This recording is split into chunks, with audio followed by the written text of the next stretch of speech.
Hello friends, आज हम इस वीडियो में class 8th poem number 9 star speak to man के क्वेश्चन डिस्कस करेंगे।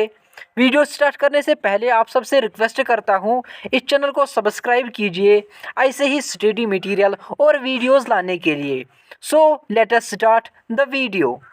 The very first question is, what do stars say to a man in the first two lines.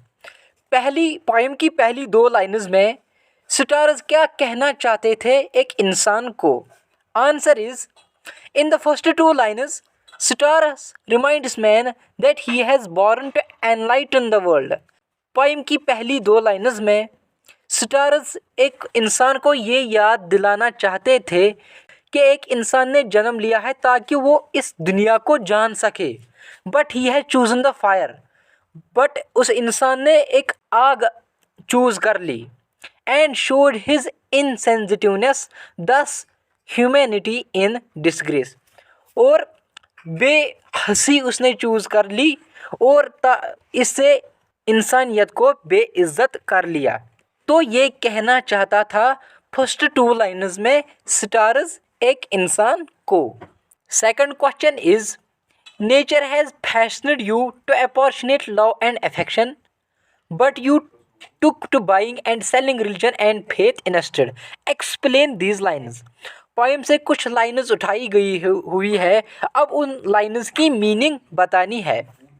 Answer is, in these lines stars tell the man that he was designated to distribute love and affection proportionally among people, but he has made the business of his religion and thus lost faith in religion. It means, in lines में point कहता है, stars कहते हैं इंसान को कि एक इंसान को बनाया गया था ताकि वो एक मोहब्बत और एफेक्शनेट हर किसी इंसान से इक्वली मोहब्बत प्यार करे, but he had made the business of his religion. But वो यहाँ आके अपने रिलीजन का बिजनेस कर रहा है, बिजनेस अपने रिलीजन को बिजनेस बनाया है। एंड दस has lost his faith in religion, और उसकी वजह से उसका जो अपने रिलीजन पर फेथ था वो ख़त्म हो गया। तो इन दो लाइन्स की मीनिंग ये है। Third question is, why is man described as a serpent. Poem में मैन को क्यों as a serpent, as a सांप जिसके ऊपर ट्रस्ट ना किया जा सकता है, इसे क्यों डिस्क्राइब किया गया है। Answer is, A serpent is a poisonous animal. Serpent हम कहते हैं सांप को, वो एक जहरीला जानवर होता है। If it is given the task to guard the treasure, it will allow no one to come near it. अगर हम उसको कोई टास्क दे, कोई काम दे, एक खजाने को गार्ड बने, खजाने का गार्ड बनाए, it will allow no one to come near it, वो किसी को उसके नज़दीक आने नहीं देगा। But nature has bestowed treasure for all to share it equally. Nature ने हर एक इंसान को ट्रेजर इक्वली दिया है, but man with his selfishness took it all and sat like a serpent on it. But एक इंसान ने सेल्फिशनेस इख्तियार की, मतलब उसने किसी इंसान को उसके नज़दीक भी आने नहीं दिया और एक सांप की तरह उस पे बैठ गया।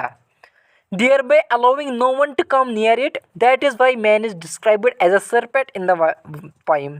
और इसी सेल्फिशनेस की वजह से एक इंसान को सरपेंट कहा गया है इस पोएम में। Fourth question is, that which you call awakening is a stupefying hangover why. Poem में एक लाइन है जिसको आप अवेकनिंग कहते हो, वो एक स्टूफनिंग बेवकूफ़ाना अनप्लीजेंट, वो एक अनप्लीजेंट इफेक्ट है किसी चीज़ का। क्यों, ऐसा क्यों? Answer is, man has created divisions on the basis of religion, his own mischief has divided humans in the name of religion. It means man ने डिविजन्स क्रिएट किए हैं, रिलीजन के बुनियाद पर डिविजन्स क्रिएट किए हैं। His own mischief has divided humans in the name of religion, thus they have lost faith in it. और बहुत ही बड़ा उन्होंने ह्यूमंस को डिवाइड किया है रिलीजन के बेसिस पर, रिलीजन के नाम पर ह्यूमंस को, इंसानियत को डिवाइड किया है और उससे उनका जो फेथ है वो ख़त्म हो चुका है। The man called this mischief an awakening while as it was a sedative to make it restless and away from the belief of others। तो इसीलिए मैन को एक मिस्चीफ अवेकनिंग कहा गया है, क्योंकि वो इस रिलीजियस बिलीफ से दूर हो चुका है। Next question is, do you think the poem is a wake up call? Explain. क्या आपको लगता है क्या ये पोएम एक जागने की कॉल है, जागने की आवाज़ दे रहा है? एक्सप्लेन कीजिए। Answer is, the poem clearly reveals the dead deeds of the man. So this poem is a waking call for man because he has misused his religion, created division among brothers that lead us to bloodshed। Poem clearly कह रहा है कि clearly दिखा रहा है कि man कौन से अमल कर रहा है। सो इस पोइम में वेकअप कॉल है, वेकअप कॉल दी हुई है एक इंसान को जो मिसयूज़ कर रहा है रिलीजन को और डिविजन्स क्रिएट कर रहा है एमंग ह्यूमन्स में, भाईचारों में डिविजन्स क्रिएट कर रहा है। He has forgotten the humbleness, honour, help, sympathy and sharing. और एक इंसान भूल चुका है हम्बलनेस, एक इज्जत क्या होती है, एक दूसरे की हेल्प क्या होती है और हमदर्दी क्या होती है। Now it is the time that he should repent from his all misdeeds. और नाउ अब टाइम आ चुका है उसको अब तौबा करना चाहिए जो भी उसने अमल किए हुए हैं, बुरे अमल किए हुए हैं। Thus the poet through his art of poetry wants to warn man for his misleads. और अब इस पोइम के ज़रिए ये पोइट एक इंसान को वार्न करता है, चेतावनी देता है ताकि वो इस बुरे रास्ते पर अब तौबा करे। Now the next section is language work। First question is, fill in the blanks to make meaningful summary of the poem। fill in the blank, नीचे कुछ fill in the blanks लिखे हुए हैं, poem की summary है वो, और आपको इन fill in the blanks को fill करना है। I will tell you only answers। Answers are, first dash को आएगा man, second dash light, third dash को आएगा disgrace, fourth equally, फिफ्थ को आएगा लाइक ए रिपेंट, सिक्स्थ को आएगा रेस्टलेसली, सेवन्थ डैश को आएगा क्लाउडेड, एट्थ डैश को आएगा रूट्स, नाइन्थ डैश को आएगा twigs and the leaves, and the last dash को आएगा ravaged. Question number 2 is, use the following phrases in your own sentences. कुछ फ्रेजेस दिए हुए हैं, उनको आपको खुद के सेंटेंसेस में यूज़ करना है। Answer is, first is choose to be, इसका आंसर है he chooses to be a teacher. Second is take to, इसका आंसर है he has taken to the hospital for treatment.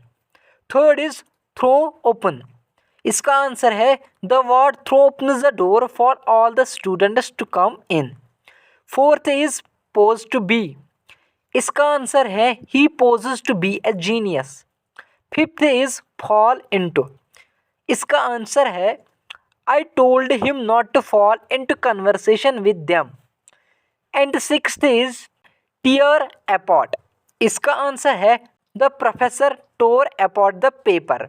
Thank you so much friends for watching the video. अगर आप सारे chapters और poems के questions, textual questions watch करना चाहते हो और डिस्कस करना चाहते हो, आप इस चैनल की प्लेलिस्ट चेक करें, वहाँ सारे यूनिट सीक्वेंस के हिसाब से मिल जाएंगे।